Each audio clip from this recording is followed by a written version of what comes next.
বলে কষ্ট হয় তার, কিন্তু ওটা ভগবানকে পাওয়ার জন্য সে স্বীকার করেন, ইচ্ছা করে কষ্ট করেন। যত দেখো বৈষ্ণবের দুঃখ তবে জানিও সে পরমানন্দ সুখ। কোন বৈষ্ণব যদি রান্না না করে রুটি মাঝে করে করে পান, সেটা যদি কষ্ট করেন, সেটা কষ্ট নয়। বলে রান্না করলে অনেক সময় লাগবে, অনেক কিছু জোগাড় করতে হবে, ততক্ষণ হরিনাম করব, ততক্ষণ মালা জপ করবো, কে এত জোগাড় করবে, কে এত পয়সার সন্ধান করবে? তাহলে তার মাধুকরী বৃত্তিটা কষ্ট হলো না, কৃষ্ণ সেবার অনুকূল হলো।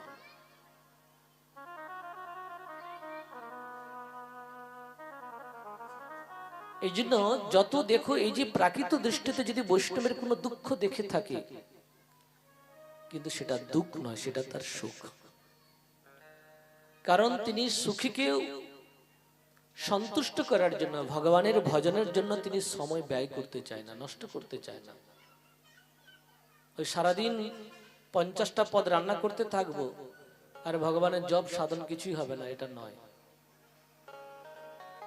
ভগবানকে রথ দিতেই হবে, নিজে পেতেও হবে, ভজনও করতে হবে, একদিকে ভেসে গেলে হবে না। এই জন্য নাহং বিপ্র নচ নরপতি নাপি বৈশ্য ন শূদ্র। আমাদের পরিচয় কি? আমি যে অমুক ব্যক্তি, এটা আমার প্রাকৃত পরিচয়, কিন্তু এটা পারমার্থিক পরিচয় নয়। আমি বিপ্র নয়, নাপি বৈশ্য ন শূদ্র। আমি ব্রাহ্মণ নয়, আমি ক্ষত্রিয় নয়, আমি বৈশ্য নয়, আমি শূদ্র নয়, আমি রাজা নয়, নচ নৃপতি। তাহলে আমার পরিচয় কি? না গোপীনাথের গোপীভর্তুর পদকমলীয়র দাস দাসানো দাস। গোপীনাথের শ্রীচরণে, তার পদকমলীয়র দাস দাসানো দাস, তার দাসের দাসের দাসানো দাস যেন হতে পারি। দাস করি বেতন দাও কৃষ্ণ প্রেমধন। ভগবানের দাসত্ব করে ভক্তরা কি চান? তার কাছে প্রেমধন ভিক্ষা চান। এই জন্য ভগবানের দাসী হচ্ছেন আমাদের একমাত্র পরিচয়। তুমি কে? তোমার নাম কি? না আমি ভগবানের দাস। গুরুদেব যে নাম দিয়েছেন সেই নামকরণ। গুরুদেব যখন নাম দেন, যখন তিনি দীক্ষা দেন, তখন নামের বিশুদ্ধকরণ করেন। মানে ভগবত নামের নামকরণ করে থাকেন গুরুদেব। তার মানে এটাই তিনি দেখালেন, তুমি আজ থেকে তোমার দ্বিতীয় জন্ম হলো। এই জন্য তোমার দ্বিতীয় নাম সংস্করণ হলো। তোমার বাড়িতে যে নামটা ছিল, সেই নামটাকে ডিসলেট করে, শোধন করে বিশুদ্ধ রূপ ভগবানের নামকরণ করা হলো। মানে দ্বিতীয় জন্ম হলো তোমার। গোপী ভর্তু পদ কমলীয় দাস দাসানু দাস। তোমাকে কৃষ্ণ দাসেতে অভিষিক্ত করা হলো। তুমি আজ থেকে কৃষ্ণের দাস, আজ থেকে তুমি মায়ার দাস নয়। যদি তুমি কৃষ্ণ দাস থেকে যদি মায়ার দাসত্ব করো, তাহলে কি হবে তোমার?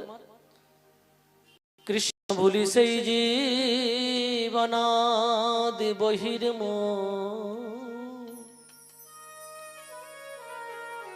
অতএব মায়া তারে দেয় সংসার দূর।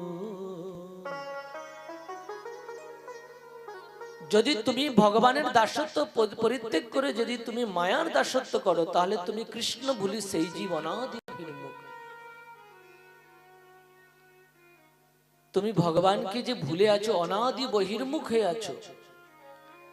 ভগবানকে ভজন সাধন না করে, সাধু শাস্ত্রের কথা না শ্রবণ করে তুমি মায়ারই ভজিনু। এই জন্য তোমাকে মায়া কষ্ট দেয়, দুঃখ দেয়, আধ্যাত্মিক আদি ভৌতিক আদি দ্রৈবিক ত্রিতাপ ক্লেশ দেয়। কবু স্বর্গে উঠায়, কবু নরকে ডুবায়, দণ্ড জনে রাজা যেন নদীতে চুবায়। রাজা যেন কেউ অপরাধকে বারবার দণ্ড দেয়, কখনো দণ্ড জলে রাজা যেন নদীতে চুবায়। কি অনেক সময় ডুবায়, আবার কিছুক্ষণ শ্বাস নেওয়ার জন্য একটু উঠিয়ে দেয়। এই প্রকার ভগবান বললেন যে আমি তো কোনোদিন চাই না যে আমার আমার পুত্রগণকে কষ্ট দেব, কারণ আমরা ভগবানের কিন্তু পুত্র, জীব অমৃতস্য পুত্র। ভগবান চায় না যে আমাদেরকে মায়াদেবী কষ্ট দিক, কিন্তু মায়াদেবীকে ভগবান কিছুই বলে না। কেন বলে না? না ওই জীব আমাকে ভুলে গেছে, এই জন্য তো মায়া কষ্ট দিচ্ছে। তখন ভগবান সেই জীবকে মায়া থেকে উদ্ধার করার জন্য দুটি উপদেশ জগতে রেখে গিয়েছিলেন। যে উপদেশ ভগবান কপিল দেবভূতিকে দিয়েছিলেন, এক তো নিজের বাণী গীতা থেকে বললেন, দৈবী হেষা গুণময়ী মম মায়া দুরতয়া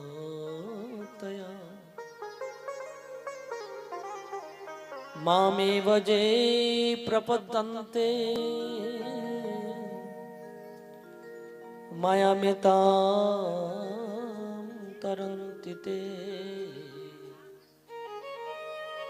জীবকে সেই মায়ার জাল থেকে উদ্ধার করার জন্য ভগবান প্রথম উপদেশ নিজের মুখনিসৃত বাণী বললেন, দৈবী হিসা গুণময়ী মম মায়া দুরত্তয়া মাম এব যে প্রপদ্যন্তে মায়ামেতাম তরন্তি তে। যদি আমার এই দৈব মায়া থেকে, গুণ মায়া থেকে, ত্রিগুণাত্মিকা মায়া থেকে কেউ উদ্ধার পেতে চাও, তাহলে মাম এব যে প্রপদ্যন্তে, কেবলমাত্র আমারই শরণাপন্ন হও, তবে তুমি আমার দুর্গ থেকে, আমার মায়া থেকে, আমার ত্রিগুণাত্মিকা মায়া থেকে তুমি উদ্ধার হতে পারবে। কারণ আমি মায়াধীশ, জীব মায়া বশ। ভগবান হচ্ছেন বিরাট অগ্নিপিণ্ড, জীব হচ্ছেন তার স্ফুলিঙ্গ। মমই বংশ জীবলোক জীবভূত সনাতন মনষষ্টিন্দ্রিয়াণি প্রকৃতি স্থানি কর্ষতি। মমই বংশ জীবলোক জীবভূত সনাতন। ভগবান বলছেন জীব আমার অংশ, জীব আমার বিভিন্ন অংশ, জীব আমার তটস্থ শক্তির পরমাণু পুঞ্জ বিশেষ। আমরা হচ্ছে ভগবানের তটস্থ শক্তি, মানে আমরা ভগবানের, আমরা তটেতে অবস্থান করছি। যদি জীব ইচ্ছা করে যে ভগবানকে ভজন করব, যদি ইচ্ছা করে মায়াকে ভজন করব। সংসার ভজিলি শ্রী গৌরাঙ্গ ভুলিলি,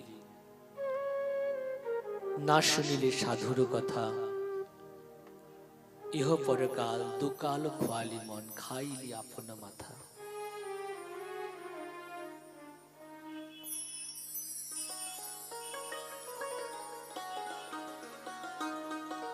গৌরাঙ্গ বলিতে হবে পুলক শরীর,